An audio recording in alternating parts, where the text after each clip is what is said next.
ప్రియ దేవుని బిడ్డలకు యేసు ప్రభు నామములో నేను ఈరోజు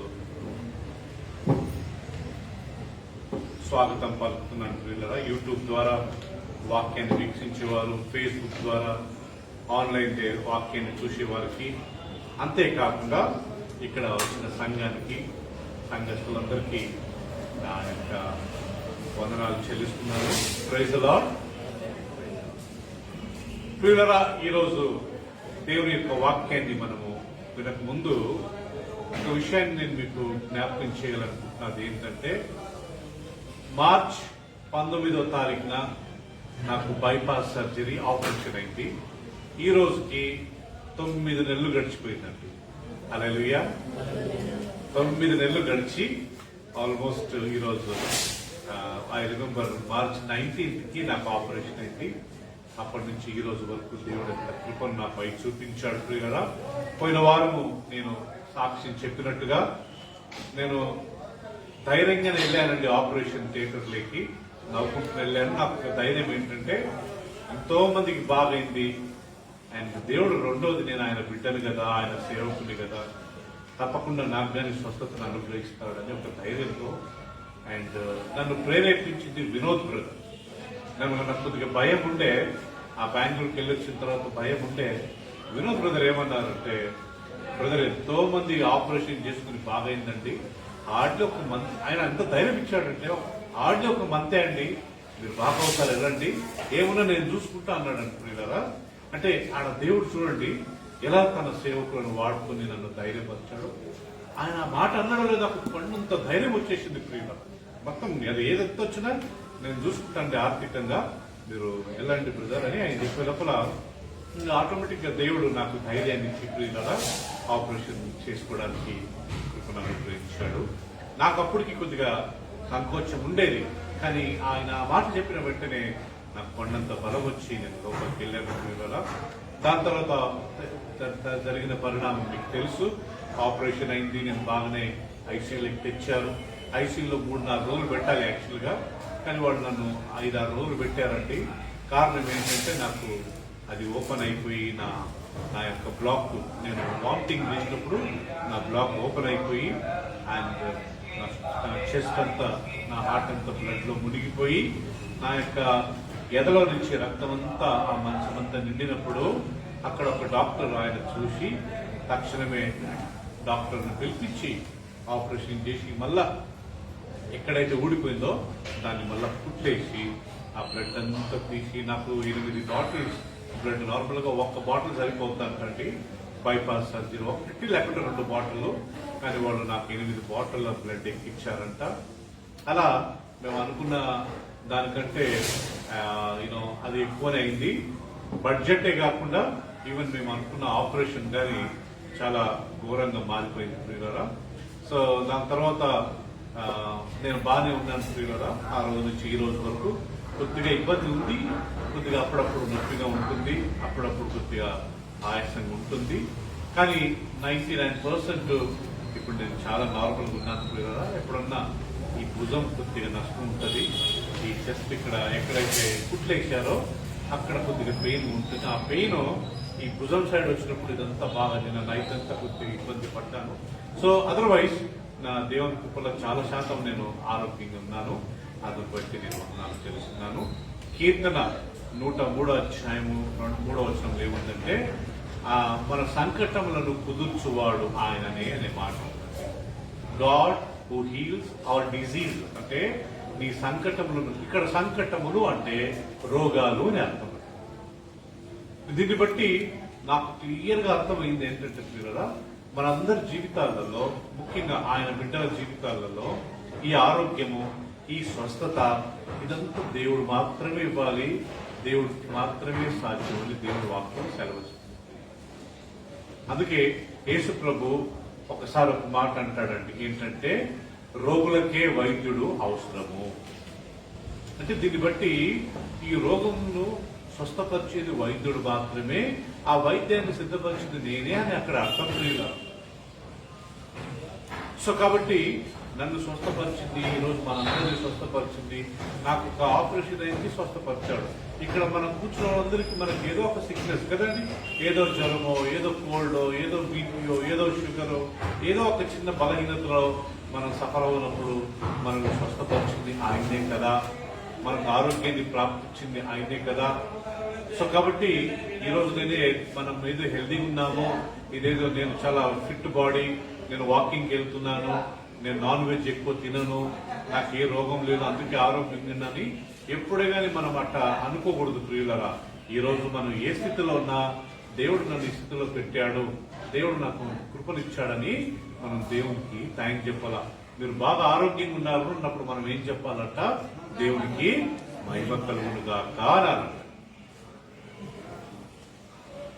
మీకు దేవుడు స్వస్థతనిచ్చాడు అన్నప్పుడు మనం ఏమనాలంట, దేవునికి స్తోత్రం, దేవునికి థ్యాంక్స్ అని చెప్పాలి. దేవుడు నీకు బాగున్నదంటే అవునండి నేను వాకింగ్కి వెళ్తున్నా అందుకే బాగున్నా అని మనం గర్వంగా చెప్పుకోకూడదు ప్రియుల. నేను నాన్ వెజ్ అసలు తిననండి అందుకే నేను ఆరోగ్యంగా ఉన్నాను ఇట్లాంటి కాదు. ఎవరన్నా మనకు బాగున్నారా, మీరు ఆరోగ్యంగా ఉన్నారా, అవునండి దేవుని కృప అండి, దేవుని దయ అని మనం దేవుణ్ణి గణపరచాలని దేవుని వాక్యం సెలవిస్తుంది. అందుకే పౌలు ఏమంటాడు, నేనేమై ఉన్నానో దేవుని యొక్క కృప ద్వారానే అయి ఉన్నాను. ఈరోజు మనం ఏమై ఉన్నామో కేవలం దేవుని కృప ద్వారానే అయి ఉన్నాం ప్రియులారా. మనం ఏ పార్టీ వాళ్ళము, మనం అన్యుల కంటే శ్రేష్ఠులమా? దేవుడు అందరినీ ఈక్వల్ గా సమానంగా తీసుకుని చూసే దేవుడు కాదా? ఆయన పక్షపాతం చూపించే దేవుడా? కాదు ప్రియుడు. సో ఈరోజు దేవుని యొక్క స్వస్థత, దేవుడు ప్రతి ఒక్కరిని స్వస్థపరిచే దేవుడని మనకు దేవుని వాక్యంలో రాయబడింది. కీర్తన 107వ అధ్యాయము 20వ వచనం ఒకరు చదవండి ప్రియులారా, తీసిన వాళ్ళు ఎవరైనా. 107వ అధ్యాయము 20వ వచనం ఒకసారి మనం చదువుకున్నట్లయితే ఇక్కడ ఆయన తన వాక్కును పంపి వారిని బాగు చేసెను. ఆయన వారు పడిన గుంటలో నుండి వారిని విడిపించాను. విడిపించండి. ఇక్కడ గమనిస్తే ప్రియులారా, యెహోవా దేవుడు వారు పడిన గుంట ఆయన తన వాక్కును పంపి వారిని స్వస్థపరిచెను అని. పాత నిబంధన కాలంలో దేవుడు కొన్నిసార్లు వాళ్ళ మీదకి తెగుళ్లు పంపేవాడు. ఏ తెగుళ్ళు? సర్పాలను పంపడము, లేకుంటే ఏదో ఒక తెగులు వచ్చి అందరూ చనిపోవడము.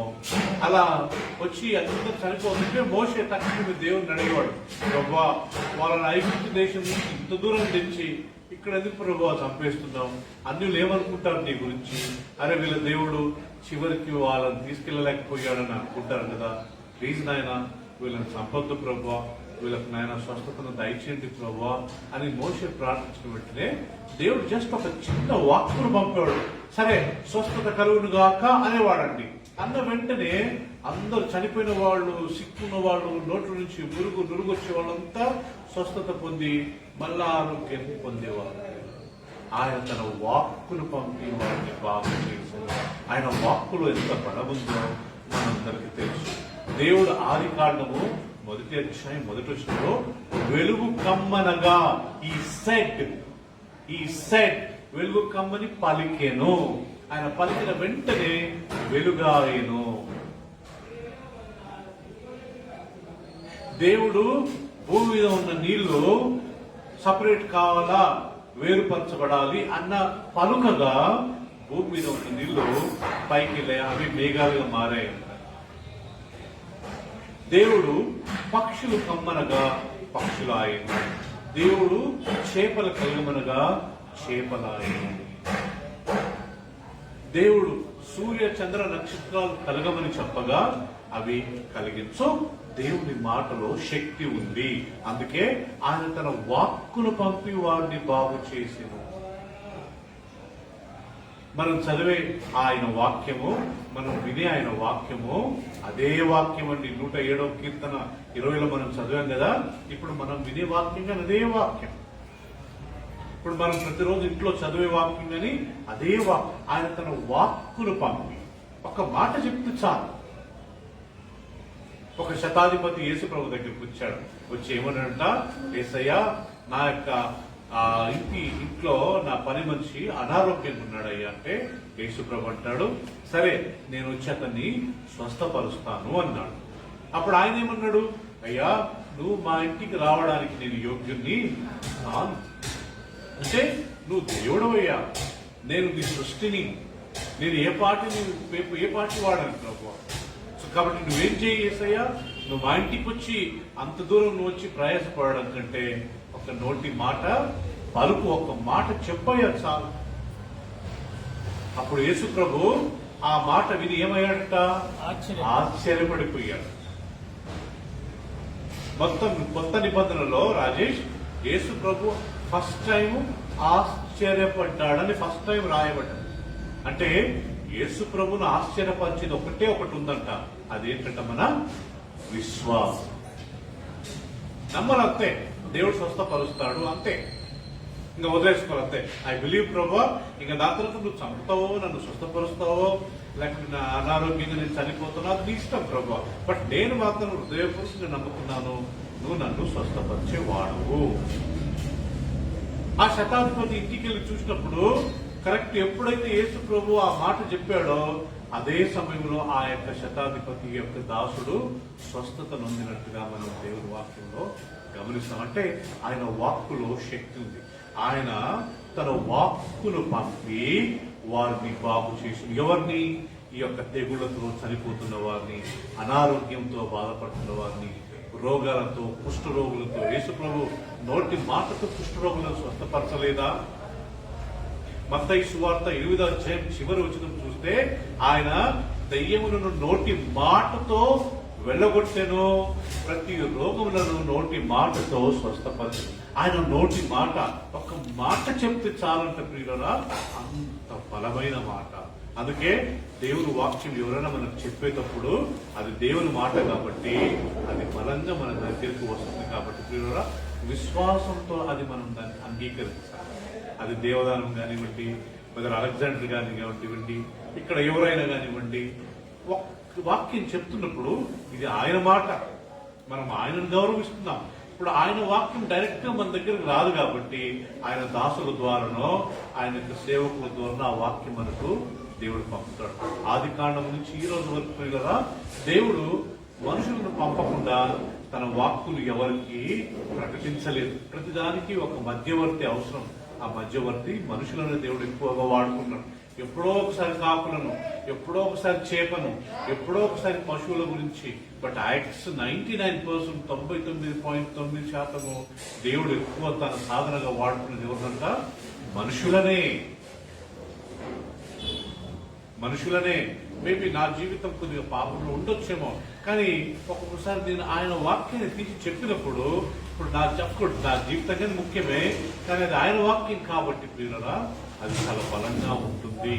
ఆయన తన వాక్కులు పంపి వాళ్ళను అందుకే కొన్నిసార్లు ఎవరైనా బాగలేనప్పుడు బ్రదర్ వచ్చి ప్రేయర్ చేయండి, ఇక్కడ ప్రేయర్ చేయండి అంటే అర్థం ఏంటంటే ప్రియులరా, మీరు వచ్చి దేవుని వాక్యాన్ని ప్రకటించండి. మేము వెళ్ళి ఒక చిన్న వాక్యం చెప్పి ఆ యొక్క స్వస్థత వీళ్ళకి కలుగునుగాక అని ఒక మాట ప్రకటిస్తే చాలు ప్రియులరా, వాళ్ళ విశ్వాసాన్ని బట్టి దేవుడు వారిని స్వస్థపరుస్తాడు. యేసు ప్రభు స్వస్థపరిచిన వెంటనే చెప్పిన ప్రతిసారి ఒక మాట ఏం పాటంట, నీ విశ్వాసమే నిన్ను స్వస్థపరచు. అఫ్ కోర్స్ అక్కడ శక్తి ఉంది యేసుక్రీస్తు దగ్గరే, కానీ ఆ శక్తి రిలీజ్ కావాలంటే ఆ పొందే వాళ్ళ దగ్గర విశ్వాసం ఉండాలంట. యేసు ప్రభులో బలం ఉంది, కానీ ఆ ఎదుటి వ్యక్తి నమ్మకుంటే యేసు ప్రభు ఆయన బలం వాడ పని చేయదంట. యాసిడ్ ఎంత పవర్ఫుల్ ఉంటుందండి. కొన్ని యాసిడ్ మన చేతిలో పోసుకుంటే పెద్ద గాయమైంది, పుండ అవుతుంది. కానీ ఆ యాసిడ్ లో కొద్దిగా మనం నీళ్లు కలిపామనుకోండి, దానికి ఉన్న పవర్ అంతా ఎగిరిపోతుందంట, అది దేనికి పనికి రాకుండా ఉండిపోతుందంట. అలా దేవుని వాక్యము, దేవుని స్వస్థతలో అంత బలము, అంత శక్తి ఉంది. కానీ ఎదుటి వ్యక్తి దాన్ని నమ్మనప్పుడు అది పని చెయ్యదు. ఇక్కడ దేవుడు బలహీనుడని కాదు, ఇక్కడ దేవుడు ఏం చేయలేడని కాదు. బైబిల్లో రాయబడింది మన యోహాను సువార్త చివరి అధ్యాయంలో ఆయన చేసిన అద్భుతాలు, ఆయన చేసిన ఆశ్చర్య కార్యాలు, ఒకటి ఒకటిగా రాస్తే భూమి మీద ఉన్న పుస్తకాలు సరిపోవంట. అన్ని చేశాడంట ప్రియుల. కానీ అన్ని రాయలేదు, కొన్ని మాత్రమే రాశాడు. అంటే దేవుడికి శక్తి లేదు కానీ ఆయన చేయగలుగుతాడు.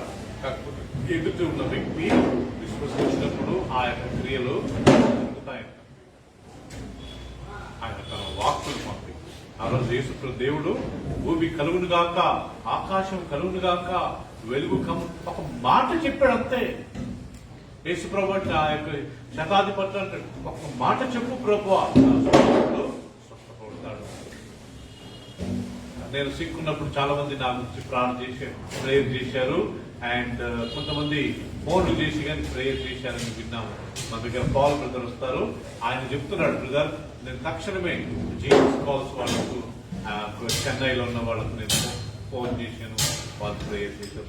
ఎవరు విశ్వాసం వాళ్ళకు దేవుడు నన్ను స్వస్థపరుస్తాడు అని మనము విశ్వసించినప్పుడు దేవుడు నాకు ఆపరేషన్ కాకముందు ఒక విశ్వాసం నా గ్యారెంటీగా నాకు బాగా అవుతుంది, నేను మళ్ళా బ్రతుకుతా, నేను నా భార్య పిల్లలతో నా సంఘస్థులతో నేను ఇంకా ఎక్కువ రోజు బ్రతుకుతా, నా పిల్లలు నేను తప్పకుండా చూస్తాను అనే ఒక విశ్వాసం నాకు క్లియర్గా, నా విశ్వాసాన్ని దేవుడు గౌరవించాడు.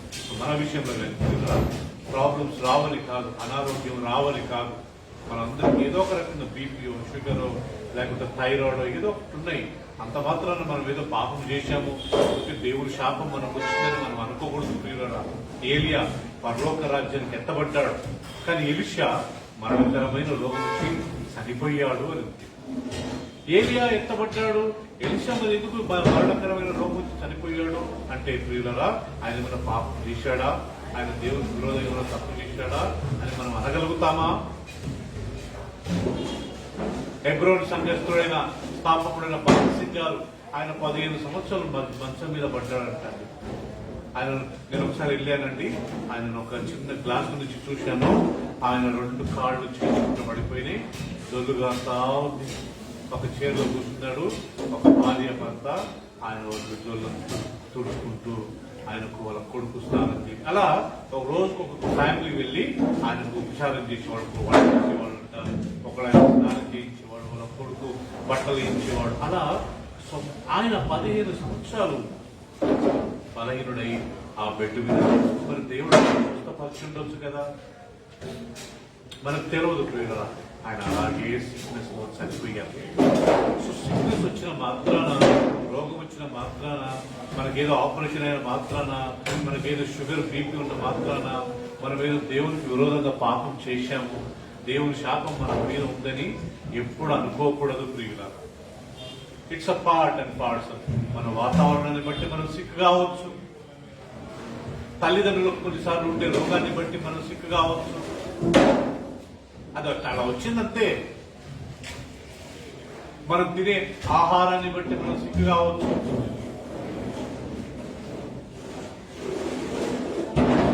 ఎక్కువ మందులు తిన్నా ఒక్కొక్కసారి మనకు సిక్ కావచ్చు. సో కాబట్టి ప్రతి వ్యాధి, ప్రతి రోగము శాపముగా మనం భావించకూడదు.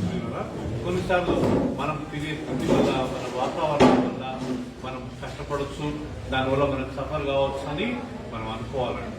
సో ఆయన తన వాక్కును పంపి వారిని స్వస్థపరిచెను, వారు పడిన గుంటలో నుండి వారిని మరలా లేవనెత్తెను. ఇశ్రాయేలు జనాంగము కొన్ని చేసిన తప్పులను బట్టి వాక్యం లేదా ఎవడు దోకున్న గుంతలో వాడే పడతాడు, ఎవడు వేసిన ఆ యొక్క జాలి నెట్టులో వాళ్ళే ఇరుక్కుంటారంట. బైబిల్ చూడండి, ఇతరులను చంపాలా, ఇతరుల మీద ద్వేషం తీర్చుకోవాలా, ఇతరులను ఉరి ఎక్కేయాలా అనుకున్న వాళ్ళు వాళ్ళే లాస్ట్ ఉరి మీదకి ఎక్కారు. ఎస్తేరు గ్రంథంలో మనకు తెలుసు కదా, హామాన్ అని ఒక వ్యక్తి ఉండేవాడు. అతడు ఎస్తేర్ యొక్క బాబాయిని చంపేయాలని ఒక ఉరికమ్మము సిద్ధపరిచాడు. లాస్ట్ రాజు ఏం చేశాడు, ఎవరైతే ఈయనకు ఉరికమ్మము సిద్ధపరిచాడో ఆయన్నే ఉరికించాడు. యూదా యేసు ప్రభువును చంపించాలనుకున్నాడు, లాస్ట్ కు ఆయనే పోయి చచ్చిపోయాడు. సో మనం ఇతరుల గురించి ఎప్పుడైతే చెడ్డగా భావిస్తామో అది చివరికి చూడాలా, అది మన మీదకే వస్తుంది. అందుకే యేసు ప్రభు అన్నాడు కదా, శత్రువులుగా మీరు ప్రేమించండి. మీ శత్రువుల గురించి మీరు ప్రార్థించండి. వాళ్ళ మీద ద్వేషాన్ని మీరు పెంచుకోవద్దు. వాళ్ళు నరకానికి వెళ్ళాలా, వాళ్ళకి యాక్సిడెంట్ కావాలా, వాళ్ళ అనారోగ్యంగా కావాలా, వాళ్ళు నష్టపోవాలా అని మీరు వాళ్ళ మీద అలా అనుకుంటే అది మీకే జరుగుతుంది. దేవుని బిడ్డలమైన మనము ఇన్ని సంవత్సరాల వాక్యాన్ని విని, ఇన్ని సంవత్సరాలు మందిరానికి వచ్చి, ఇన్ని సంవత్సరాలు ఇంట్లో బైబిల్ చదువుకొని, మనం ఇంకా మన మైండ్ సెట్ అలాగే పెట్టుకుని వాళ్ళని తిట్టుకుంటూ వీళ్ళని తిట్టుకుంటూ వాళ్ళు మంచిగా ఉండకూడదు, మంచిగా ఏంది వాళ్ళు ఫెయిల్ అయ్యారు, మంచిగా ఏంది వాళ్ళకి వీసా దొరకలేదు, మంచిగా ఏంది వాళ్ళ పిల్లలకి పెళ్లిళ్ళు కాలేదు, ఇలాంటి మనం తలంపులు పెట్టుకున్నట్లయితే రేపు అవి మనకే జరుగుతాయండి. పిల్లల వాక్యం రాయబడి ఇతరుల గురించి మనం ఎప్పుడైతే ఆ యొక్క జాలి లేకపోతే నెట్ను మనం సిద్ధపరుస్తామో ఆ జాలిలో మనమే ఎరుక్కుంటామంట ప్రియులు.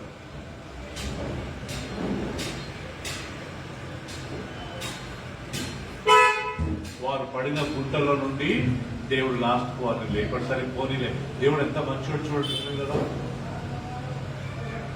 వాళ్ళు ఏదో పని లాస్ట్ దాన్ని పడిపోయారు, అయినా కానీ దేవుడు వారిని లేపి స్వస్థపరిచాడు. సో కాబట్టి ఈరోజు 9 నెలలు దేవుడు నా యొక్క ఆపరేషన్ అయిన 19వ తారీఖున నాకు జరిగిన ఆపరేషన్ మార్చి నుంచి ఈ రోజు వరకు 9 నెలలు. సో మన దేవుడు ఎవరంట, మనకు ఆరోగ్యాన్ని ఇవ్వడమే కాకుండా ఒకవేళ ఎప్పుడైనా మనం సిక్ అయ్యి ఒకవేళ మనం వ్యాధిగ్రస్తులమైనప్పుడు దేవుడు మనల్ని ఏం చేస్తాడంట, స్వస్థపరుస్తాడు.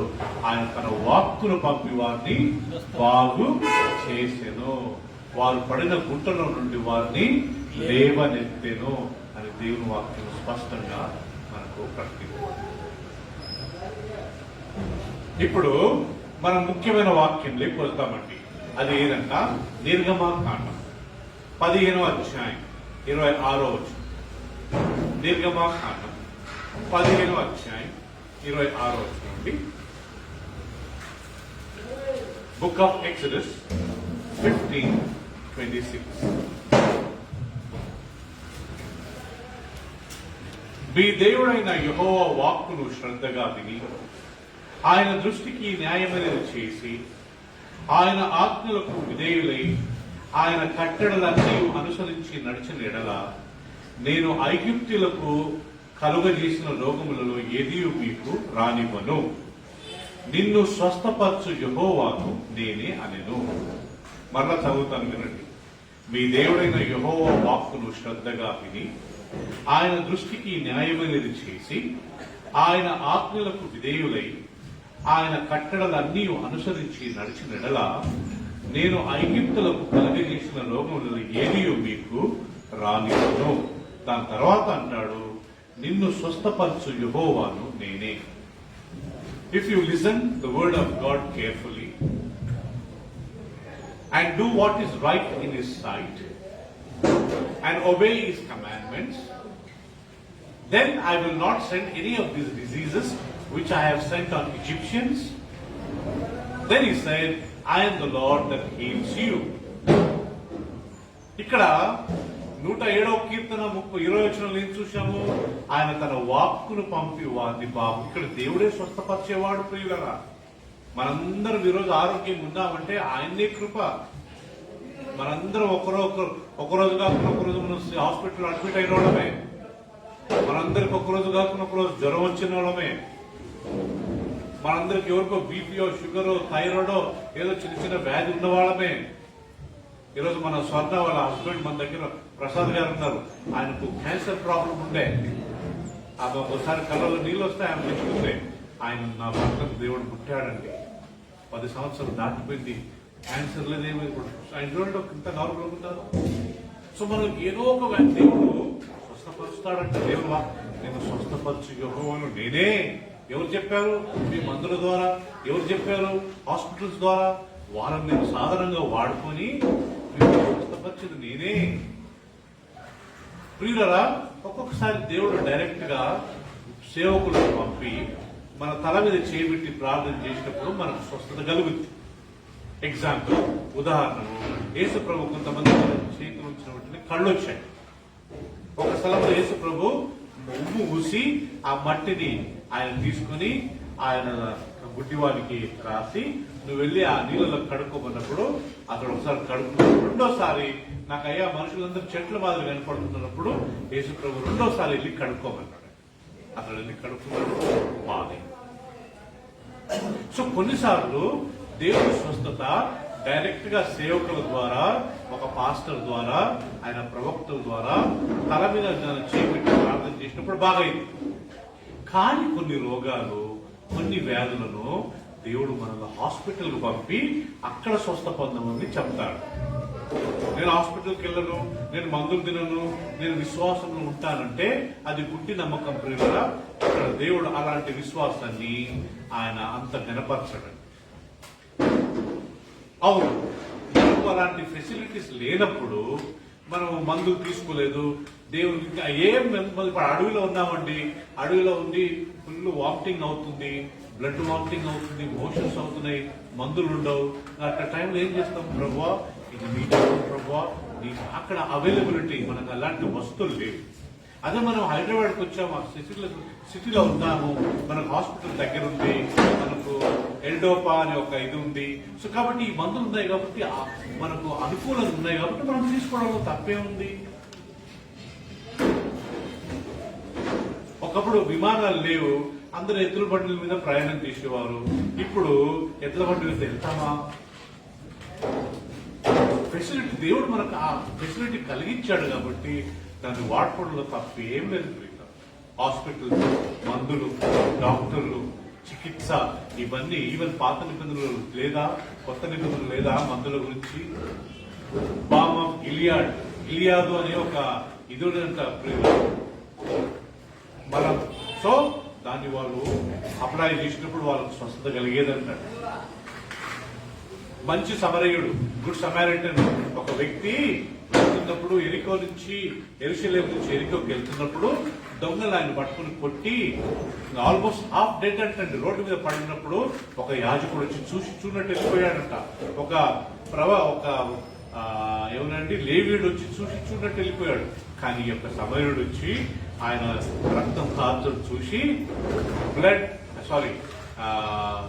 వైన్ అండ్ ఆయిల్, ద్రాక్షరసము, నూనె రెండు కలిపి దాన్ని మందుగా ఒక మందుగా తయారైందంట. ఎక్కడెక్కడ ఆయన గాయాలైన ఫస్ట్ ఎయిడ్ గా, ప్రథమ చికిత్సగా దాన్ని అక్కడ రాశాడంట. అంటే అక్కడ మందు గురించి రాయబడి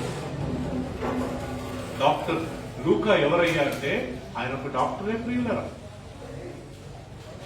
మందులు తీసుకోవడం తప్పేం లేదు, హాస్పిటల్స్కి వెళ్ళడంలో తప్పేం లేదు. దేవుడు అలాంటి అనుకూలం మనం కలిగించినప్పుడు మనం సంతోషంగా, హ్యాపీగా మనం దాన్ని వాడుకోవాలి. రైట్, ఈరోజు మనం తెలుసుకునే వాక్యం ఏంటంటే ఇక్కడ నిన్ను స్వస్థపరచు యెహోవాను నేనే అంటాడు ప్రభు. ఇక్కడ డైరెక్ట్ గా దేవుడు అంటున్నాడు, నిన్ను స్వస్థపరచు యెహోవాను నేనే.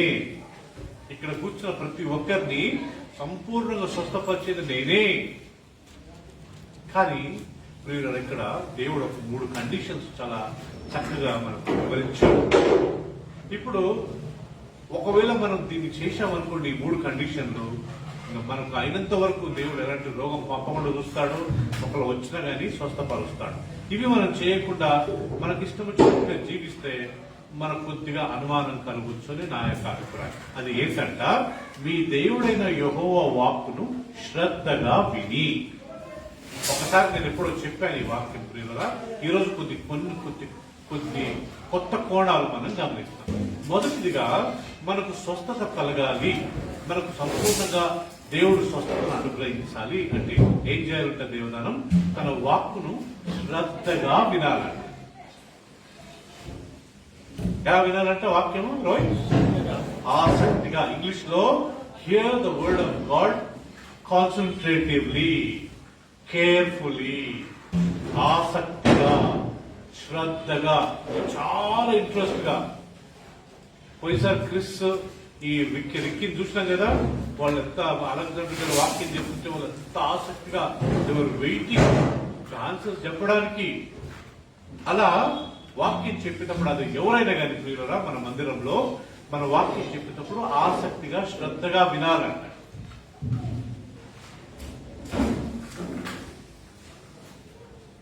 విత్తువాడు విత్తుటకు బయలుదేరిను. అతడు విత్తుతుండగా కొన్ని విత్తనాలు త్రోవ ప్రక్కన పడ్డాయంట. ఆకాశ పక్షులు వాటిని తీసుకెళ్లాయంట. యేసు ప్రభు దాన్ని వివరిస్తే ఏమని చెప్పాడండి? విత్తువాడు దేవుని సేవకుడు, విత్తనము దేవుని వాక్యము.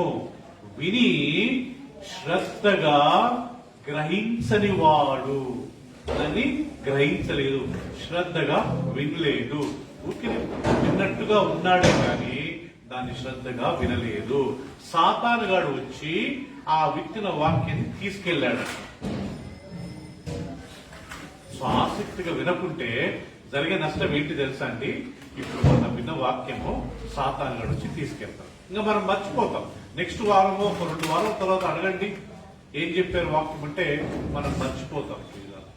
కారణం ఏంటంటే వాక్యం చెప్పేటప్పుడే లేకపోతే వాక్యం వినేటప్పుడు ఆసక్తిగా శ్రద్ధగా విననందున మేము కొన్నిసార్లు లౌకికమైన వాటి గురించి ఎప్పుడు ఆలోచించడము, లేకుంటే ఆ డబ్బు ఈ డబ్బు, ఆ చుట్టాలు ఈ చుట్టాలు, ఆ ఫ్రెండ్ ఈ ఫ్రెండ్, ఈ రోజు సాయంకాలం ఏం చేయాలా, ఇక్కడ కూర్చొని ఇవన్నీ ప్లాన్ చేస్తా ఉంటే దేవుని వాక్యం ఎక్కడ వెళ్తుంది ప్రియులారా? అందుకే యేసుప్రభు ఒక మాట అంటాడు, వినడానికి చెవులు గలవాడు వినును గాక. ఎవరికైతే చెవులు ఉన్నాయో వినడానికి వాడు వినును గాక. అంటే అర్థం ఏంటి? చెవులు లేని వారు ఎవరన్నా ఉన్నారా? ప్రతి ఒక్కరికి అంటే దీన్ని బట్టి ప్రతి ఒక్కరు వినండి. ఎలా వినండి? ఆసక్తిగా వినండి. దేవుని వాక్యకి శ్రద్ధగా వినండి. దేవుని వాక్యని బాగా జాగ్రత్తగా బ్రదర్ ఏదో చెప్తున్నారు. అలెగ్జాండర్ గారు చాలా మంచి టాపిక్ ఆయన ప్రిపేర్ చేసుకుంటూ వస్తున్నారు. వరలక్ష్మి గారు నేను అందరికీ ప్రియులను ఎంటర్టైన్ చేసి నాకు తెలుసు నిజంగా కరెక్ట్ వాక్యము లేఖనాల ప్రకారం చెప్పడం మాత్రమే నేను ప్రోత్సహిస్తాను. అలెగ్జాండర్ గారు కానీ వరలక్ష్మి వాళ్ళు చాలా చక్కగా వాక్యం ఉన్నదే చెప్తారండి. మనం ఆచారాలు చెయ్యం, మీ అందరికీ తెలుసు. మనం ఈ సాంప్రదాయాలు అసలు మనకు జీరో, వితౌట్ మనం వాటిని ఫాలో చేయకూడదు. మనం అయిన వరకు లేఖనాల ప్రకారమే జీవిస్తాం. అందుకే దేవుని వాక్యాన్ని ఆసక్తిగా మనం వినాలా. ఎందుకంటే వారానికి ఒక రోజే, వారం అంతా మనం బిజీ ఉంటాం.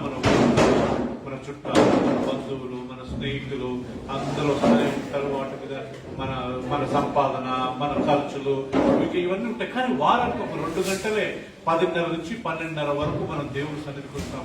ఆ సమయంలో ఎట్టుకున్నారంట ఆసక్తిగా దేవుని వాక్యంని వినడానికి వేచి రావాలంట ప్రియులరా.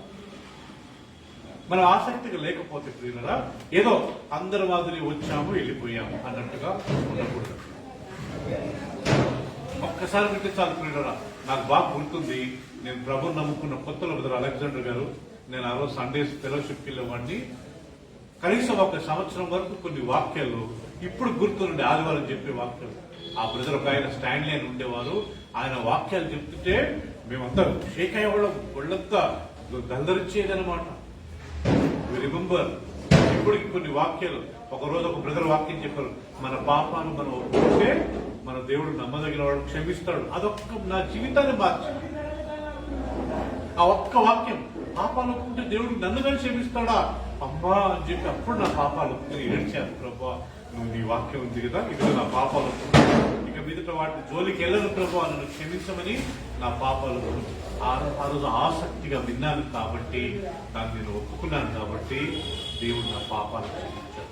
ప్రియులరా మన రెస్పాన్స్ కానీ ఇంపార్టెంట్. మనం ఏమి చేయకుండా, మనం ఆసక్తిగా వినకుండా, మనకు శ్రద్ధగా వినకుండా దేవాలను బ్లెస్ చేయమంటే దేవుడు ఎందుకు బ్లెస్ చేస్తాడు ప్రియులరా? ప్రకటన గ్రంథంలో ఏముంది ప్రియులరా? ఈ వాక్యం చదువువాడు, దాన్ని వినువాడు, వాటి చొప్పున జరిగించువాడు ధన్యుడు. చూడండి ప్రకటన 1:3 దేవదానం. ప్రకటన గ్రంథం 1వ అధ్యాయం 3వ వచనంలో దేవుని వాక్యాన్ని ఊరికిన చదవడమే కాకుండా చదివేటప్పుడు అండ్ వినేటప్పుడు ఇస్తున్నారని చూడండి ప్రియులరా. ప్రకటన గ్రంథం 1వ అధ్యాయం 3వ వచనం అండి. సమయము సమీపించింది కనుక, సమయము సమీపించినది కనుక ఈ ప్రవచన వాక్యములు చదువువాడను, ఈ ప్రవచన వాక్యములు చదువువాడను, వాటిని విని ఇందులో రాయబడిన సంగతుల గైకొని వారును ధన్యులు. ధన్యులు. ఎప్పుడు మనం గైకొనగలుగుతాము అంట ప్రియులరా? దేవుని వాక్యం ఆసక్తిగా కీర్తనలు 1వ అధ్యాయము 2వ వచనంలో ఏముంది? యెహోవా ధర్మశాస్త్రమునందు ఆనందించుచు దివారాత్రములు దానిని ధ్యానించువారు ధన్యులు. దీని అర్థం ఏంటి తెలుసా ప్రియులారా? దేవుని వాక్యము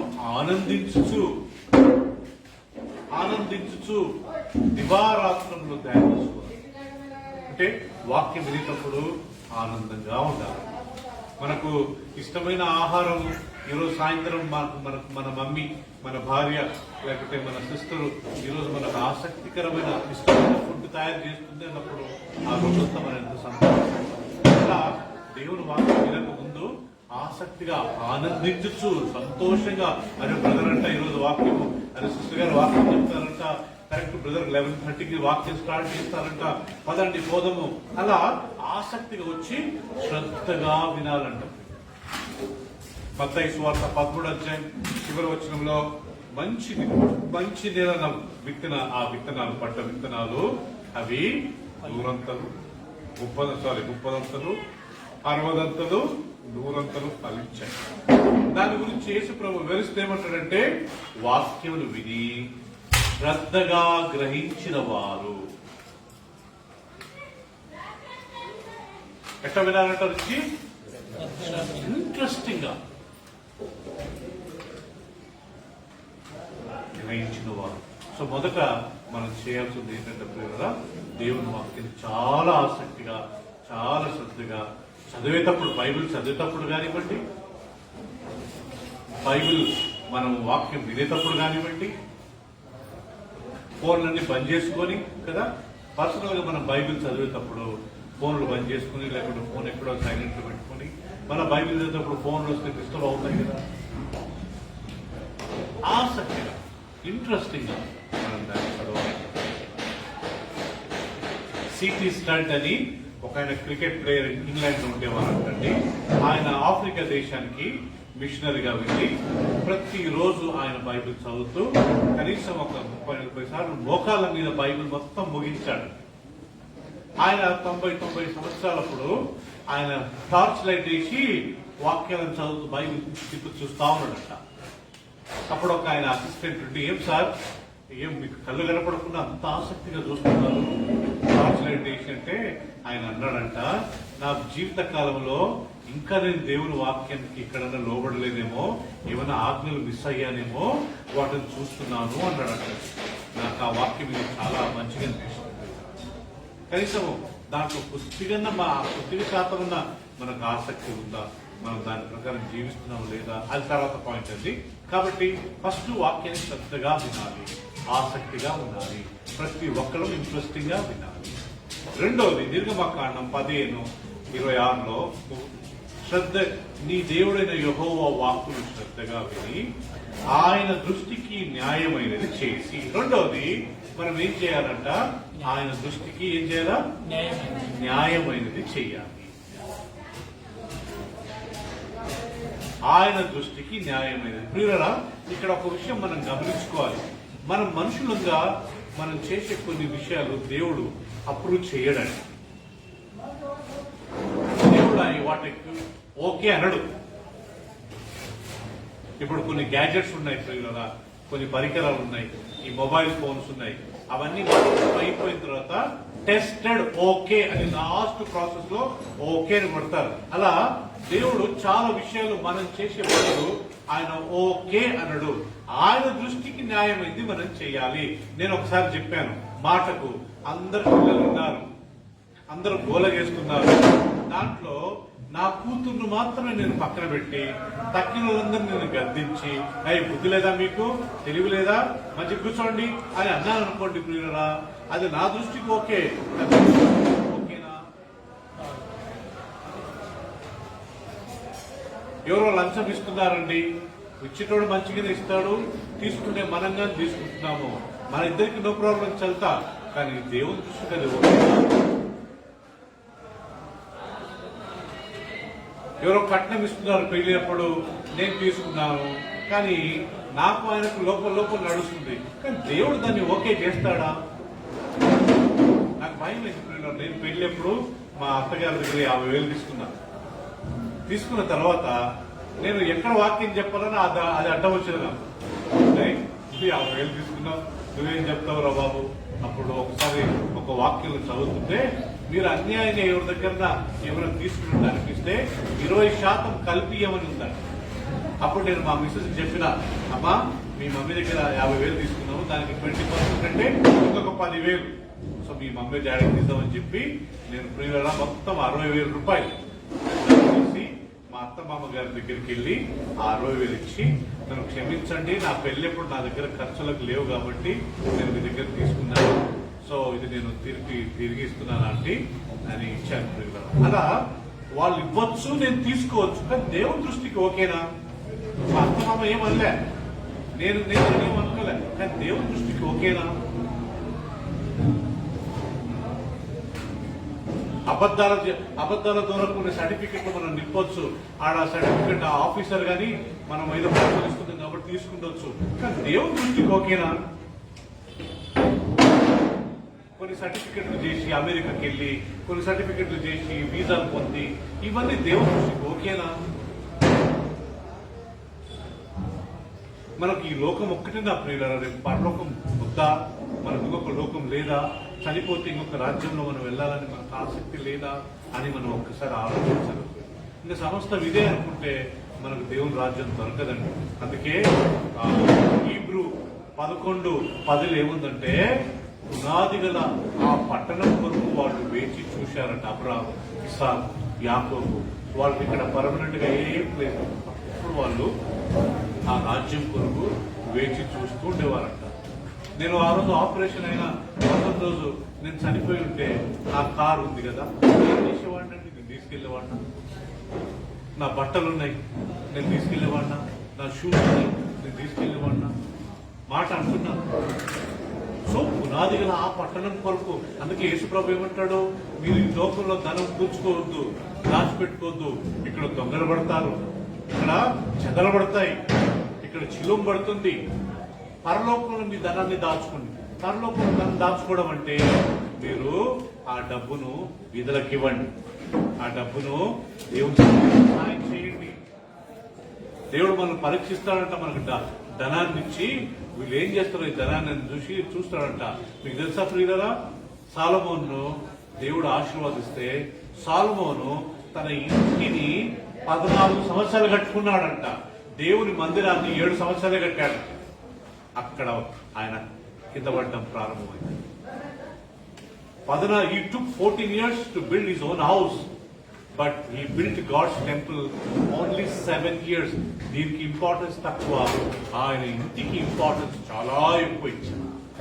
దేవుడు మనల్ని డబ్బు ఇచ్చి చూస్తాడంట, ఈ వ్యక్తి ఈ డబ్బుతో ఏం చేస్తాడు. దేవుడి సేవకు సపోర్టింగ్ చేస్తాడా, బీదలకు సాయం చేస్తాడా, లేకుంటే ఉన్న ఇంటిని ఇంకా రిన్యూవల్ చేసి ఆ పంటలు బాగాలేవు, మార్బల్స్ కొనేయండి, ఈ టీవీ పాతమైంది కొత్త అంటే మాట ఏం తెలియకండి, కొనడం ఏం తప్పలేదు, కానీ దేవుడి సేవకు సపోర్ట్ చేస్తున్నారా? వీళ్ళు అనాథలకు, తల్లిదండ్రులు లేని వాళ్లకు, విధవరాళ్లకు సాయం చేస్తున్నారా? దేవుడు మనల్ని టెస్ట్ చేస్తాడంట.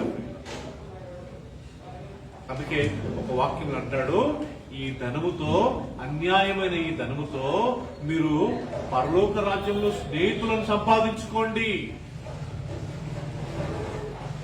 విధవరాలు వచ్చారు, వాళ్ళకు 100 రూపాయలు ఇవ్వండి, వాళ్ళకు 500 రూపాయలు ఇవ్వండి, రేపు వాళ్ళను పరలోకంలో మనం స్నేహితులుగా చేసుకుంటామంట. సో మనం ఏది చేసిన ప్రియులారా, ఇక్కడ కూర్చున్న ప్రతి ఒక్కళ్ళము మన బాస్ తో మాట్లాడుతుంటాం, అబద్ధం ఆడుతున్నామా? నేను నిన్న వాక్యం ధ్యానిస్తున్న ఒక్క విషయం చాలా చాలా నన్ను బాధపరచు. అదేంటంటే ప్రియులారా, మనం అంతా బాగా చేసి, ప్రతి ఒక్కటి బాగా చేసి ఒక చిన్న అబద్ధం చెప్పామనుకోండి, ప్రకటన గ్రంథంలో రాయబడింది, వ్యభిచారులు, మాంత్రికులు, అబద్ధికులు అండ్ విగ్రహారాధికులు అందరూ అగ్ని గంధకంలో పాలు పొందుతారు. ఇక్కడ వ్యభిచారం చేసిన వాళ్ళు ఒక్కళ్ళు మాత్రమే కాదు, విగ్రహారాధన చేసిన వాడు మాత్రమే కాదు, చేతబడ చేసిన వాడు మాత్రమే కాదు, అబద్ధాలు చెప్పిన వాళ్ళు కానీ అక్కడ ఉంటారు. అందుకే మనల్లా ప్రతి ఒక్కళ్ళము అదొక్క దగ్గర మనం నిజంగా మనం సత్యము మాట్లాడితే ప్రియులరా మనం ధనిలో మనం ఏది చేసి ఒక్క అబద్ధం చెప్పామనుకోండి ప్రియులరా మనం దేవుని రాజ్యాన్ని ప్రవేశిస్తాం. తీయండి ప్రకటన గ్రంథం 21వ అధ్యాయం 8వ వచనం ప్రియులరా. చాలా రోజులైంది ఆ వాక్యం మనం చదువుకోక. అప్పుడప్పుడు మనం ఈ వాక్యాన్ని మనం చదువుతాం కాబట్టి ఒక్కసారి తీయండి. ప్రకటన గ్రంథం 21వ అధ్యాయం 8వ వచనం చదవండి. పిరికివారును, మొదటిది పిరికివారును, అవిశ్వాసులను, అసహ్యులను, నరహంతకులు, వ్యభిచారులను, మాంత్రికులను, విగ్రహారాధికులను, అబద్ధికులందరూ అగ్ని గంధకములతో గంధకముల పండు గుండములు పాలు పొందుదురు. చూశారండి, ఇది రెండవ మరణం. అగ్ని గంధకములతో మండు గుండంలో పాలు పొందుతారు. ఎవరెవరు ఉన్నారంటే ఈ లిస్టులో? పిరికివారు, ఫస్ట్ పిరికివారు. ప్రియులను వినండి, నేను ఈ చాలా సంవత్సరాల క్రితం చెప్పాను ఈ మాట. పిరికివారు ఎవరంటే మందిరానికి వస్తుంటే ఎవరన్నా ఏమని అంటారేమో, మా చర్చ్ నుంచి మమ్మల్ని దూరం బయట పెడతారేమో. మా ఇద్దరు లో ఒక ఫ్యామిలీ ఉండేవారండి. వాళ్ళు మన దగ్గర బైబిల్ స్టడీకి వచ్చేవారు. ఒకరోజు ఒక 4 వారాలు రాలేదు. నేను వెళ్ళి వాళ్ళని దర్శించింది. ఎందుకు రావట్లేదంటే, సార్ మా ఫాదరు మా నన్సు చూశారండి మీ దగ్గరకు రావడము. వాళ్ళు నాకు చెప్పింది ఏంటంటే, మీరు అక్కడికి బైబిల్ స్టడీకి వెళ్తే మీ పిల్లలను మా స్కూల్లో నుంచి తీసేస్తాం. మహేంద్ర హిల్స్ లో ఒక స్కూల్ ఉంది, ఆక్సిలియరీ స్కూల్ అని, ఆ నుంచి తీసేస్తాము. ఆయన అప్పటి నుంచి రావడం అది పెరిగితనం. వాక్యాన్ని వినడానికి మనుషులకు భయపడతామా? వాక్యం మంచిగా ఉంది వస్తామండి. దానికి నాకు బెనిఫిట్స్ పోతాయే, వాళ్ళు నన్ను చర్చ నుంచి తీసేస్తారే. ఒకప్పుడు వాళ్ళు భయపించేవారు, రేపు చనిపోతే మీకు సమాధి ఇవ్వము. సో వీళ్ళు చాలా మంది ఇప్పటికీ చాలా మంది పెయింగ్ చర్చెస్లలో ఆ సమాధుల గురించి వెళ్తారండి వీళ్ళు మెంబర్షిప్ గా. అంతేగాని దేవుని వాక్యం గురించి చాలా తక్కువ మంది. మనం అలా ఉండకూడదు, పిరికితనం ఉండకూడదు. ఎవరు ఏమన్నా నేను మాత్రం మందిరానికి వెళ్తా. రెండోది అవిశ్వాసం. ప్రభుత్వ విశ్వాసం లేనివారు మందిరానికి వస్తూ గాని కొన్ని విషయాలు నమ్మరు. వాళ్ళంతా అవిశ్వాసులు. యోహాను సువార్త 3:16 మన అందరికీ తెలుసు. దేవుడు ఈ లోకం ఎంతో ప్రేమించాడు. దాని కింద వాక్యం ఏమని తెలుసండి? యేసు ప్రభును నమ్మనందున ఆల్రెడీ దేవుడు కొంతమందిని ఖండించాడు, వాళ్ళందరినీ తీర్పు తీర్చాడు, వాళ్ళందరూ నరకానికి పాత్రులు. అవిశ్వాసం అంత డేంజర్ అంటండి. నీ విశ్వాసమే నిన్ను స్వస్థపరిచింది. యేసు ప్రభు ఆయన విశ్వాసాన్ని చూసి ఆశ్చర్యపడిపోయాడు. అదే యేసు ప్రభు నాజరేతుకి వెళ్ళినప్పుడు ఆయన వాక్యాన్ని విని, ఈయన యోసేఫ్ కుమారుడు కదా, ఈయన మరియమ్మ కుమారుడు కదా, వీళ్ళ సహోదరుడు యోసేఫు, యూదా వీళ్ళు కదా, వీళ్ళ సిస్టర్స్ మనతో ఉన్నారు కదా, ఈయనకెక్కడదయ్యా ఈ జ్ఞానము? ఈయన పెద్దగా చదువుకోలేదు కదా అని సొంత గ్రామస్తులు ఆయన నమ్మలేదు అని ఉందండి. అక్కడ యేసుప్రభు మరలా ఆశ్చర్యపడిపోయాడు. సో 2 స్థలాలలో యేసుప్రభు ఆశ్చర్యపడిపోయాడు. ఒకటి, ఆయనను విశ్వసించినందుకు, అబ్బా ఎంత గొప్ప విశ్వాసము, నేను ఇశ్రాయేలీయులు అంటే ఆయన అన్నుడు అనమాట, నేను ఇశ్రాయేలీయులుగా ఇంత విశ్వాసం చూడలేదు. అదే సమయంలో ఆయన సొంత గ్రామస్తులు యూదులు, ప్రభుని నమ్ముకున్న వారు, ధర్మశాస్త్రం ఎరిగిన వారు, వాక్యం అంటే తెలిసిన వారు, వీళ్ళకింత జ్ఞానం ఎక్కడిరా బాబు అని చెప్పి యేసుప్రభు నమ్మలేదు. యేసుప్రభు అక్కడ ఆశ్చర్యపడిపోయాడు. ఇక్కడ కూర్చున్న మనము ప్రియులరా 2 విషయాలలో యేసుప్రభుని ఆశ్చర్యపరచొచ్చంట. ఒకటి, ప్రభువా అది నా జీవితంలో జరిగినా జరగకుండా నీ వాక్యం మాత్రం సత్యము అని నమ్మే వాళ్ళంతా ధన్యులు. వాళ్ళని చూసి యేసుప్రభు వావ్ ఎంత మంచి విశ్వాసం. మీరు చెప్పేది చెప్పుకోండి సార్, మేము చేసేది చేసుకుంటాము అనుకునే వాళ్ళంతా వాళ్ళు ప్రియులరా చాలా దురదృష్టులు. వాళ్ళు దేవుని రాజ్యంలో ప్రవేశించారు. అసహ్యులు అంటే ఏం తెలుసండి? అన్యులు చేసే మనం చేయాలి. వాళ్ళు చేస్తుంటే నేను చేయాలి, అది వాక్యంలో లేవు. యూట్యూబ్ లో ఉన్నాను కాబట్టి నేను కొన్ని చెప్పండి, అందరూ చూస్తున్నారు. కొన్ని అందరు చేస్తుంటే నేను చేస్తాను. సాంప్రదాయం ఎగ్జాంపుల్ ఒకటి చెప్తాను. సమాధుల దగ్గరికి వెళ్ళి సమాధి మీద పూలదండలు వేసి వాళ్ళ గురించి ప్రేయర్ చేయడం. బైబిల్ ఏముందండి? ప్రసంగి 12:7 మన్నైనది వెనకట్టుకునే మరలా భూమికి చేరును. ఆత్మ తాను దయచేసిన దేవుని దగ్గరికి వెళ్తుంది. ఆ ఆత్మ దేవుని దగ్గరికి వెళ్ళిన తర్వాత ఆ మట్టి దగ్గరికి వెళ్ళి మనం ఏం చేయాలి? ఏమని ప్రార్థన చేస్తాం? చనిపోయిన వాళ్ళ గురించి. బతికినప్పుడు వాళ్ళని ప్రేమించాలా, బతికినప్పుడు తిండి పెట్టాలా, బతికినప్పుడు వాళ్ళకి మంచి బట్టలు ఇవ్వాలా, బతుకున్నప్పుడు వాళ్ళకి ఇష్టమైన వండి పెట్టాలి, బతుకున్నప్పుడు వాళ్ళతో పాటు కారులో వాళ్ళని బయటికి షికారికి తీసుకెళ్లి ఉండాలి. బతుకున్నప్పుడు లెక్క చేయకుండా, బతుకున్నప్పుడు మాట్లాడకుండా, వాళ్ళతో టైం స్పెండ్ చేయకుండా, చనిపోయిన తర్వాత వాళ్ళ సమాధుల దగ్గరికి వెళ్ళి వాళ్ళకి పూలదండలు వేసి 10 లక్షలు 5 లక్షలు 2 లక్షల రూపాయలు పెట్టి సమాధి కట్టించి అది ఏం లాభం? అది వ్యర్థం కాదా? అది దేవుని వాక్యం ఎక్కడన్నా ఉందా? ఇంకా యేసు ప్రభు వాళ్ళ గురించి నెగిటివ్ గా మాట్లాడుతూ సున్నం గుట్టిన సమాధులారా అంటాడు. ఆచారాలు, సాంప్రదాయాలు వాళ్ళు చేసుకుంటూ మేము చేయాలా? వాళ్ళ అసహ్యమైన వాళ్ళు అన్నిలు చేసే మనం చేయకూడదు. నాకు చాలా మంచిగా అనిపిస్తుంది. కొన్నిసార్లు కొంతమంది కాల్ చేసి, బ్రదర్ మనం ఇలా చేయొచ్చా, వాక్య ప్రకారం కరెక్టా? అప్పుడు నేను ఎంత లేదండి చేయకూడదు, లేదండి మనం చేయొచ్చు. సో అసహ్యమైన పనులు వద్దు ప్రియులారా. అందరూ ఇప్పుడు నా కూతురు ప్రతిసారి నాకు అదే, డాడీ అందరూ క్రిస్మస్ ట్రీ పెడుతుండ్రు, మనం ఎందుకు పెట్టకూడదు? అదొక ఆచారం, అదొక సాంప్రదాయం. ఎక్కడుంది బైబిల్లో? ఇట్లాంటి మనం చేసుకోవచ్చా? మనం ఎప్పుడు పెట్టాము? బతికిన రోజు నేను పెట్టాను. మన సంఘస్థులు గారు చాలా మంచిది, పెట్టకూడదు ప్రియులారా. ఆచారం, సాంప్రదాయం. వాక్యం వాక్యం వాక్యమే, ఎంజాయ్. కానీ అవి పెట్టి ఎంజాయ్ చేయడం ఏంటండి? అందరూ కూడి రండి, ప్రార్థన చేసుకుందాం, పాటలు పాడుకుందాం, ఆరాధించుకుందాం, కలిసి భోజనం చేద్దాము, అందరితో ఒకరితో కలుద్దాము, హలో చెప్దాము. అవి కాకుండా ఆ చెట్లు పెట్టి ఒక ఆయన అన్నాడంటే, ఏంటా మేము విగ్రహారాధన చేస్తామంటే మీరు చెట్లకు పూజ చేయట్లేదా? దాన్ని డెకరేట్ చేయడం ఏంటండి? దాన్ని డెకరేట్ చేయడం ఏంటి? ఇట్టా సాంప్రదాయం, ఆచారం ఎవరో చేస్తుండ్రు, మనగానే చేద్దాం. వాక్యం స్థిరంగా ఉండాలి. అదే మనం నేర్చుకున్నది, అదే నేను మీకు నేర్పిస్తున్నాను. స్థిరంగా ఉంటుంది మనం తండ్రిలో. నరహంతకులు వేరేటోళ్ళ మీద కోపపడ్డా నరహత్య చేసినంత. ఒక కత్తి తీసుకొని పొడవాల్సిన అవసరం లేదు. ఊరికినోడికైనా కోప్పడి, ఊరికినోడికైనా వాళ్ళ మీద మనం చిరాకుంది, హే అది నరహత్య అంటారు. Anger, ANGER, anger. దానికి డి ముందు యాడ్ చేస్తే ఏమవుతుంది? డేంజర్. Anger is danger. ఒకసారి నేను కార్వార్, KARWAR, కార్వార్ కర్ణాటకలో ఒక ప్లేస్ ఉంది. అక్కడ ఒక జైలుకి వెళ్ళామండి వాక్యం చెప్పడానికి. వెళ్తే క్రిస్మస్ టైంలో వాక్యం చెప్పడానికి కేక్ అయ్యి ఇస్తుంటే, కానీ మంచి గ్లాసెస్ పెట్టుకుని మంచి ఆయన పోలీస్ ఆఫీసర్ అండి. ఆయన దగ్గర పోయినాం. సార్ ఏదో పేరు చెప్పిండు, హిందూ బ్యాక్గ్రౌండే. ఆయన ఒక మాట అన్నాడండి, నా భార్యకు వాళ్ళ ఇంటి వాళ్ళకు కొద్దిగా ప్రాబ్లం వచ్చింది, నాకు మా అత్తగారికి ప్రాబ్లం వచ్చింది, నేను మా భార్యకి చెప్పిన మీ మమ్మీ డాడీతో మాట్లాడొద్దు అని. ఒకరోజు నేను ఆఫీస్కి వచ్చి వస్తున్నప్పుడు వాళ్ళ మమ్మీ డాడీ వచ్చారు, మా ఆవిడ మాట్లాడుతుంటే కోపం వచ్చి ఒక్కడ కొట్టారండి. ఆమెకు తగలరాని చోట తగిలి చెవుల్లో బ్లడ్ వచ్చి చచ్చిపోయింది. సో ఆయనకు 20 సంవత్సరాలు జైలు పడ్డారు. ఆ 20 సంవత్సరాలు జైలు పడ్డందుకు ఆయన ఏడవట్లేదు, కళ్ళలో నీళ్ళు వస్తా ఉన్నాయి, మాట్లాడుతుంటే యాతన వేదనతో మాట్లాడుతున్నాడు. ఆయన 20 సంవత్సరాలు జైలు పడ్డందుకు ఏడవట్లేదు.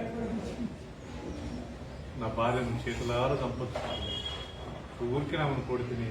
ఆ కోపం ఎంత డేంజర్ అండి. జస్ట్ ఒక్క క్షణం ఆగితే ఎంత బాగుంటుంది. ఒకసారి జైలుకి వెళ్ళి చూడండి, మంచి ఎంత కూలుగుంటారు. ఇప్పుడు కూలుగుంటే ఏం లాభం? ఆ కోపం రాక కంట్రోల్ చేసుకుంటే ఎంత బాగుంటుంది. నరహత్య కొత్త నిబంధనలో కోపము ఈజ్ ఈక్వల్ టు నరహత్య. Anger is danger. బైబిల్ ఒక వాక్యం ఉంది, కోపపడుడి కానీ అంటే కోపం వచ్చినప్పుడు పాపం చేసే అవకాశం ఉంది. కోపం వచ్చినప్పుడు తిట్టడం, foolish fellow, stupid fellow, useless fellow, దరిద్రుడా,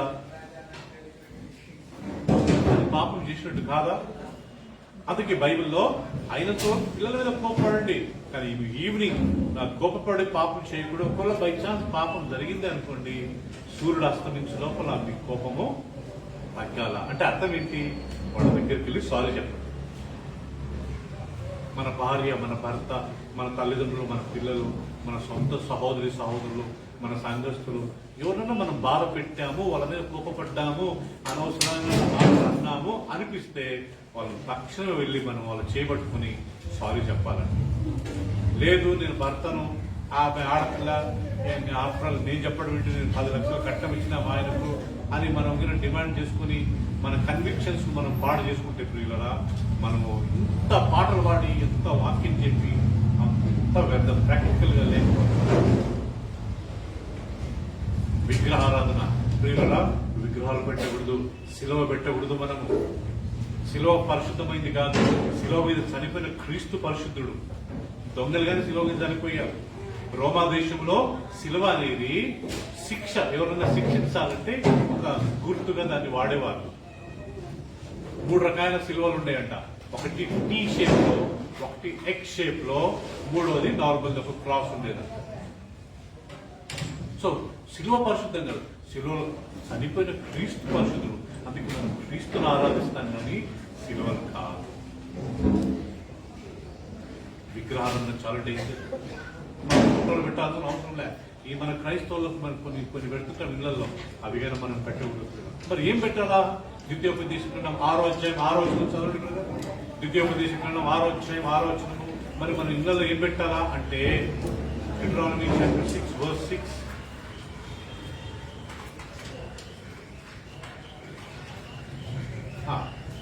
నేడు నేను నీకు ఆజ్ఞాపించి ఈ మాటలు నీ హృదయంలో ఉండవలేను. దేవుని వాక్యము మనకు బోధించినప్పుడు ఫస్ట్ మన హృదయంలో దాన్ని దాచిపెట్టుకోవాలండి.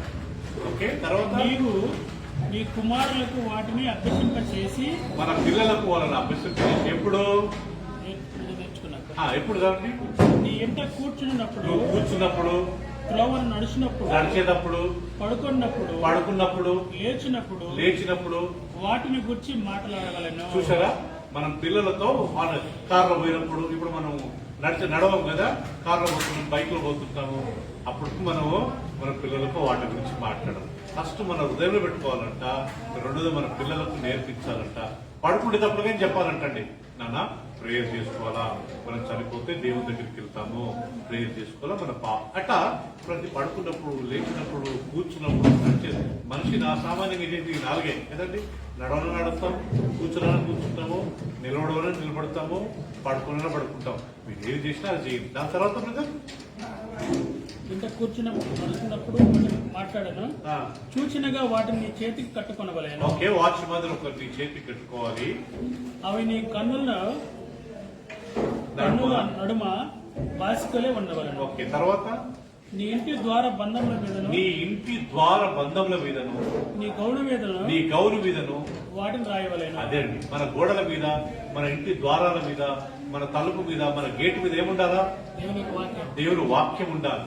ఎలాంటి ఫోటోస్ పెట్టుకోకూడదు, విగ్రహాలను చేయకూడదు. దేవుని వాక్యాన్ని రాయాలి గేట్ల మీద. మన కార్కు రాయండి దేవుని వాక్యం, మన బైక్ రాసుకుందాం దేవుని వాక్యం, మన డోర్ మీద పెడదాం వాక్యం, మన గేట్ ముందు పెడదాము. ఆ వచ్చే పాలోడు, ఆ వచ్చే వాచ్మెన్, లేకుంటే అమెజాన్ డెలివరీ బాయ్స్, వీళ్ళంతా తెలిసిపోతారు వీళ్ళు క్రిస్టియన్స్. ఎంత బాగుంటది. వాక్యాన్ని రాయాలి గోడల మీద, తలుపుల మీద, గేట్ల మీద, కార్ల మీద, మీ బైక్ల మీద. సిగ్గుపడదు.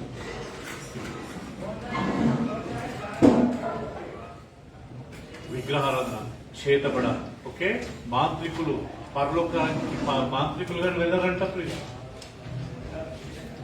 జ్యోతిష్యం చూపించుకునేవారు, వాస్తుకు ఇంపార్టెన్స్ ఇచ్చేవారు. ఇప్పుడు మనం డైరెక్ట్ వెళ్ళి మంత్రాలు చేయకపోవచ్చు, కానీ ఇవన్నీ మంత్రాలకు గుర్తు అండి. పెళ్ళెప్పుడు నక్షత్రం చూసేవారు. మనం క్రిస్టియన్స్ గా, మనం దేవుని బిడ్డలుగా మనకు నలుగురు కూర్చొని, నలుగురు అనుకూలం ఉన్నప్పుడు ఆదివారం కాకుండా, ఆదివారం ప్రభు రోజు ఆయన పునరుత్థానమైన రోజు కాబట్టి ఆ రోజు, వేరే రోజు ఎప్పుడైనా మనం మ్యారేజ్ పెట్టుకోవచ్చు. దానికి అది చూడడము, ఎవరినో ఒకరిని కాంటాక్ట్ చేయడంలో మనం క్రైస్తవులం. దాని తర్వాత అబద్ధికులు అని రాస్తారు. అబద్ధికులందరూ అగ్ని గంధకంలో మండు గుండంలో పాల్గొన్నారు. ఇది ఎన్నో మరణము. రెండవ మరణం. సో ఇక్కడ చివరికి ఐ వాంట్ ఎంఫసైజ్ అండి, అబద్ధికులందరూ నోరు తెరిస్తే అబద్ధము, నోరు మాట్లాడితే అబద్ధము, ఒక్క మాట మాట్లాడితే అబద్ధము. ఎంత ప్రమాదం! మీరు ఎంత చేసి అది ఒక్క అబద్ధం చెప్తే పిల్లల మొత్తం వేస్ట్.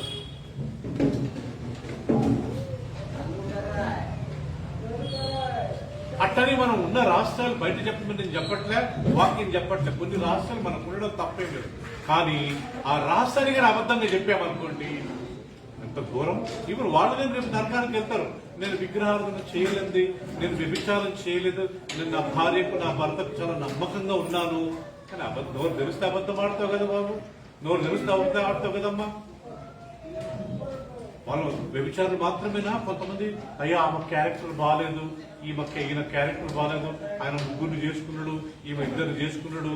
సరే వాళ్ళ క్యారెక్టర్ నో డౌట్, వాళ్ళు నరకానికి వెళ్తారు. మరి అబద్ధాలు చెప్పే మనము నోరు తెరిస్తే అబద్ధం. కొనలేదు, తీసుకోలేదు, ఇచ్చి ఇవ్వలేదు, పోలేదు, లేని ఊరికి అబద్ధం. దానివల్ల ఎవరికి నష్టం? దానివల్ల ఎవరు నష్టపోయేది? సో ప్రియులరా, అబద్ధికులని అంత ప్రమాదం అంటండి, అంత డేంజర్ అంటే అబద్ధం. ఎవరితో మాట్లాడుతున్నప్పుడు బైబిల్ రాయబడింది, మీ అవును అవునుగా ఉండాలా, మీ కాదుగా ఉండాలా. దానికన్నా ఎక్కువ మాట్లాడితే దురాత్మని చెప్తుందంట. మనం ఎక్స్ట్రా కొద్దిగా మాట్లాడినా ఎక్స్ట్రా దురాత్మ నుంచి. సో ప్రియులరా, ఈరోజు మన సంఘస్థులందరికీ ఆయన యూట్యూబ్ లో చూసి ప్రతి ఒక్కరికి ఒక్క విషయం గుర్తుపెట్టుకుంటా, అబద్ధం అనేది చాలా డేంజర్. మనం అదొక్కటి చాలా సీరియస్ గా తీసుకోం. విగ్రహాలను అందరూ సీరియస్ గా తీసుకుంటాం, మంత్రాలు చేతబడదు చాలా సీరియస్ గా తీసుకుంటాం, పిరికితనంగాన్ని చాలా సీరియస్ గా తీసుకుంటాం. మనం చాలా లైట్ గా తీసుకునేది అబద్ధం అండి. భార్యతో అబద్ధం, భర్తతో అబద్ధం, ఎక్కడికో పోయి నేను పోలేదని అబద్ధం, ఎవరికో ఇచ్చి ఇవ్వలేదని అబద్ధం, తీసుకోలేదని అబద్ధం, what ever it may be, అది ఏదైనా కావచ్చు. అబద్ధికులందరూ ఆ లిస్టులో లాస్ట్ పాపం అబద్ధం గురించి రాశారు. మీకు తెలుసండి, ఏదేను తోటలో మొదటి పాపం ఏంటి తెలుసా? అబద్ధం. ఎవరు? అవ్వ. సర్పం వచ్చి అవ్వ ఈ పండు నువ్వు తింటే దేవుడు మాత్రం అవుతావు అన్నప్పుడు అవ్వ ఏమన్నదంట? లేదు మా దేవుడు దీన్ని తినొద్దు అన్నాడు. అది అక్కడ కరెక్టే. తర్వాత ఆమె ఏమన్నదంటే మా దేవుడు దీన్ని ముట్టొద్దు అన్నాడు. దేవుడు ముట్టొద్దు అన్నాడా? ఆదికాండం 1:26 ఉంది, దేవుడు ముట్టొద్దు అనలేదండి. దేవుడు ఈమెమన్నది ఎక్స్ట్రా యాడ్ చేసింది అనమాట. అప్పుడు సాతానికి అరే మనకు మంచి క్యాండిడేట్ దొరికింది రా పాపం అని చెప్పి సో మోసం చేసి. సో ఫస్ట్ పాపము అబద్ధము, ప్రకటనలో చివరి పాపము 22వ అధ్యాయం దేవుడు. ఇప్పుడు ఇందాక 21:8 చదివారు కదా, 22వ అధ్యాయము లాస్ట్ వచనము చూడండి బ్రదర్. ఈ సంగతుల గురించి కాదు బ్రదర్, ఐ థింక్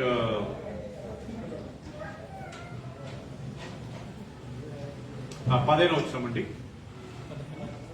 కుక్కలను మాంత్రికులను వ్యభిచారులను నరహంతకులను విగ్రహారాధికులను అబద్ధమును ప్రేమించి జరిగించి ప్రతి వాడును అబద్ధమును ప్రేమించి ప్లస్ దాన్ని జరిగించు వారందరూ ప్రతి వాడును వెలుపటినందరూ. ఇక్కడ అర్థమైందా? అబద్ధాన్ని ప్రేమించి దాన్ని జరిగి. ఇంకోటి, మనం అబద్ధాన్ని ప్రేమించే వారితో మనం సహవాసము చేయము. అర్థమైంది? అబద్ధాలు ఊరుకున్నావు, నువ్వు మమ్మీకి అబద్ధం చెప్తావు, వాళ్ళ డాడీకి అబద్ధం చెప్పడము, చర్చిలో పాస్టర్కి అబద్ధం చెప్పడము, అలాంటి వాళ్ళతో మనము సహవాసంగా చేయకూడదు. బైబిల్లో అబద్ధాన్ని ప్రేమించి దాన్ని జరిగించి. ఇప్పుడు దేవదానం నోరు తెలిస్తే అబద్ధం చెప్తున్నాడు, అలాంటి వాళ్ళతో నేను సహవాసం చేయను అనుకోండి, కరెక్ట్ 6 నెలల్లో నేరుగానే దేవదానం వ్యవస్థ అయిపోతుంది. అది అక్కడ ఆయన చెప్పండి అండి మాట అంటున్నారు. సో అబద్ధాలు చెప్పి వాటితో సహవాసము చేయదు.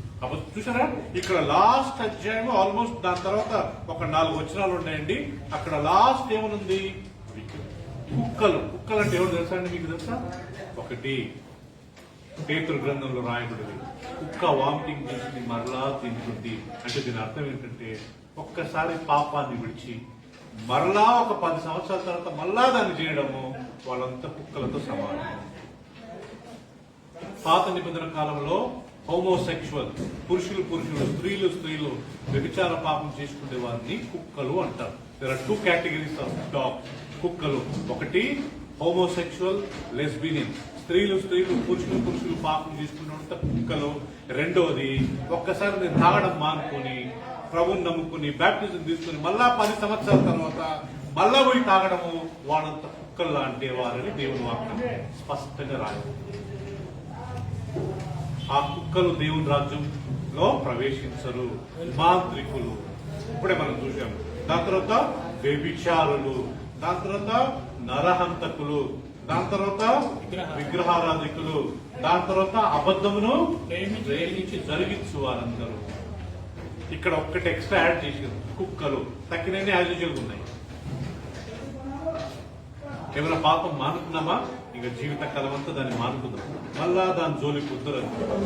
నా స్నేహితులు రమ్మన్నారు, ఈరోజు పండగ కదా, ఒక పెగ్గేద్దాము, ఒకటి దాస్తాము, ఇంతటి వాళ్ళతో దూరం ఉండి కదా అయినంత అందుకే దేవుని బిడ్డలతో మనం సావాసంగా ఉండాలి.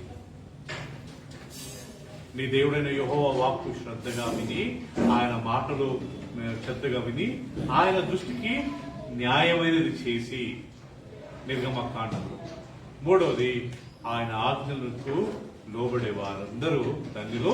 ఆయన అప్పుడు అంటాడు, వారి మీదకి ఎలాంటి రోగం నేను రప్పించను, ఏ తెగులు వారి మీదకి రాదు.